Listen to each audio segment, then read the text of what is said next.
মদিনার পার্শ্ববর্তী এলাকায় আল্লাহর এক বান্দী ইন্তেকাল করলো। ইন্তেকাল করার পরে ওই বান্দীকে গোসল করানোর জন্য একজন মহিলাকে নিযুক্ত করা হলো। ওই মহিলা যখন ওই মৃত আল্লাহর বান্দীকে গোসল যখন করাইতে শুরু করলো, গোসল করানোর সময় এইবার এই মহিলা বলতেছে, আজকে যেই আল্লাহর বান্দী ইন্তেকাল করেছে, এই বান্দী অত্যন্ত খারাপ একজন মেয়ে ছিল, অত্যন্ত খারাপ ছিল। সে মানুষের সঙ্গে জেনা করত, সে সর্বদা জেনাহের কাজের মধ্যে লিপ্ত থাকতো। এইভাবে তহমত দিল, এইভাবে তার নামে গীবত করা শুরু করলো। এইবার যখন গীবত করতে করতে এইভাবে ওই বান্দির নামে গীবত শুরু করে দিল। হঠাৎ করে আল্লাহ তাআলার কি কুদরত, এই যে বান্দি গোসল করাইতেছিল ওই মৃত মহিলাকে, ওই বান্দির উরুতে যখন হাত লাগায় দিল, সঙ্গে সঙ্গে আল্লাহ তাআলা ওই উরুটা এবং ওই আল্লাহর বান্দির হাতটা একসঙ্গে করে দিল। কোনোভাবে উরু থেকে হাত আলাদা করতে পারতিছে না। ওরে আল্লাহর বান্দা, এলাকার মানুষেরা বিপদে পড়ে গেল। কি ব্যাপার, এমন হলো কেন? গোসল করাইতেছে হঠাৎ করে, যেই বান্দি গোসল করাইতেছে হঠাৎ করে তার হাত কেন মৃত মহিলার উরুর সঙ্গে লেগে গেল? কি এমন অন্যায় কাজ করেছে, কি এমন গুনাহের কাজ করেছে? ওরে আল্লাহর বান্দা, এলাকার সমস্ত মানুষেরা আলেমের কাছে চলে গেল। আলেমের কাছে গিয়া বলতেছেন, হুজুর, আমরা এমন একটা বিপদের মধ্যে পড়ে গেছি। আলেম সাহেব এইবার বলতেছে, আপনারা কি বিপদের মধ্যে পড়ে গেছেন? বলে, হুজুর, যেই মহিলা মৃত্যুবরণ করেছে ওই মহিলাকে গোসল করানোর জন্য একজন মহিলা আমরা নিযুক্ত করেছি। ওই মহিলা যখন গোসল করাইতেছিল, যখন মৃত মহিলার উরুতে যখন হাতটা চলে গেল, সঙ্গে সঙ্গে ওই মহিলার হাত আটকে গেল। এইবার আমরা কিভাবে এই হাত আমরা সরাইব? কোনোভাবে সরানো যাচ্ছে না। 3 দিন ধরে ওই উরুর সঙ্গে ওই মহিলার হাত আটকে আছে। ওই মৃত মহিলার উরুর সঙ্গে ওই জীবিত মহিলার হাত আটকে আছে। আমরা এখন কি করব? কোনোভাবে আমরা হাত সরাইতে পারতেছি না। এইবার আলেম বলতেছে, ও এলাকাবাসীরা, তোমরা যদি এই হাতকে যদি তোমরা সরাইতে চাও, ওই মৃত ব্যক্তির উরু থেকে যদি সরাইতে চাও, তাহলে ওই মৃত ব্যক্তির উরুটা তোমরা কেটে ফেলো, অথবা তোমরা ওই জিন্দা মহিলার হাত তোমরা কেটে ফেলো। এইবার যেই বান্দি মৃত্যুবরণ করেছে তার আত্মীয় স্বজনেরা বলতেছে, আমরা কখনো এটা মানব না। আমাদের এই মৃত ব্যক্তিকে আমরা কখনো কষ্ট দিতে পারবো না। আবার যেই জিন্দা মহিলার হাত আটকে গেছে, এই বান্দির আবার আত্মীয় স্বজনরা বলতেছে, আমরা কখনো তার হাত কাটতে পারবো না, আমরা এই কাজ করতে পারবো না, কখনো আমরা রাজি নয়। ওই সময় ছিল ইমাম মালিক রহমাতুল্লাহি আলাইহি।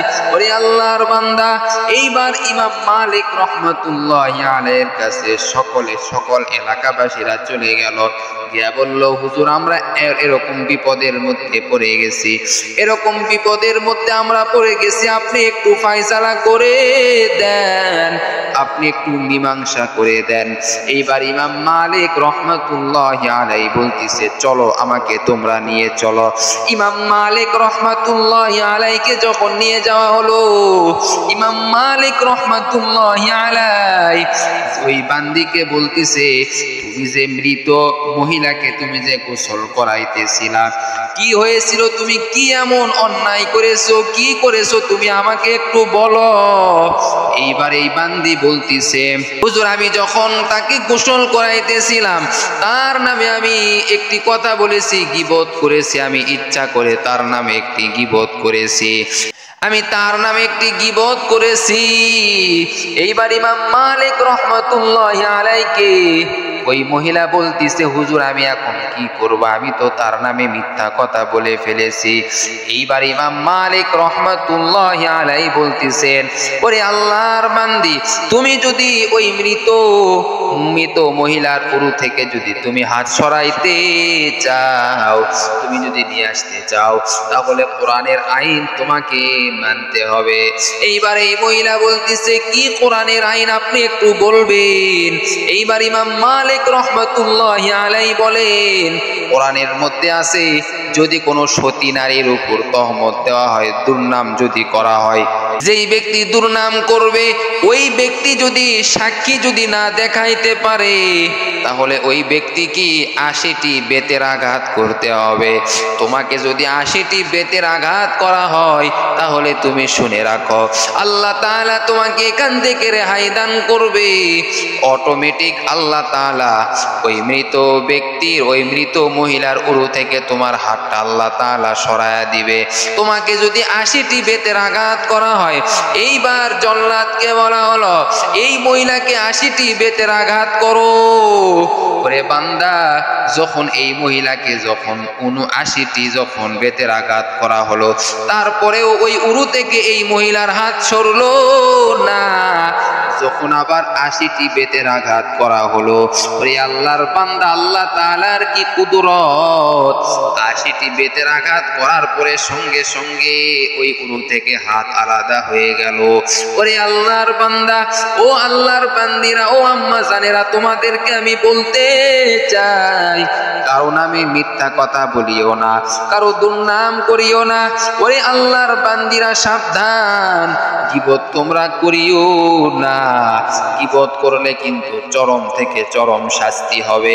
ওরে আম্মা জানেরা, ও যুবক ভাইরা, গীবত করিয়া কবরে যায়ও না রে বাবা। কবর হলো অন্ধকার ঘর, ওই অন্ধকার ঘরে তোমাকেও যাইতে হবে, আমাকেও যাইতে হবে। আর যদি তুমি আমি গুনাহ নিয়ে যদি অন্ধকার কবরে যাই, অন্ধকার কবরের দুই পাশের মাটি এমন ভাবে চাপ দিবে, ওরে বান্দা, দুনিয়ার আগুন তুমি সহ্য করতে পারো না, দুনিয়ার এই সূর্যের তাপই তুমি সহ্য করতে পারো না।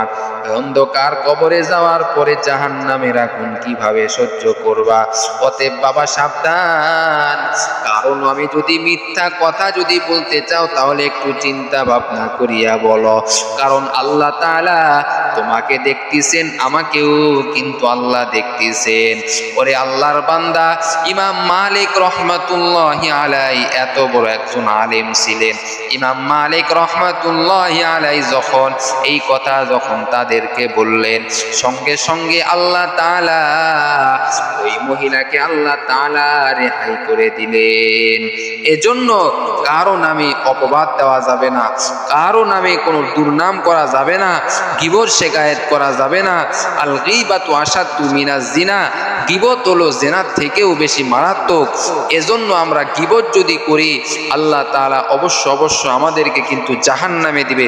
কারো নামে আমরা গীবত করব না, আল্লাহ তাআলার ইবাদত করব, ৫ ওয়াক্ত নামাজ পড়ব, কোরআন তেলাওয়াত করব, অবশ্যই আল্লাহ তাআলা আমাদেরকে জান্নাত দিয়া দিবে।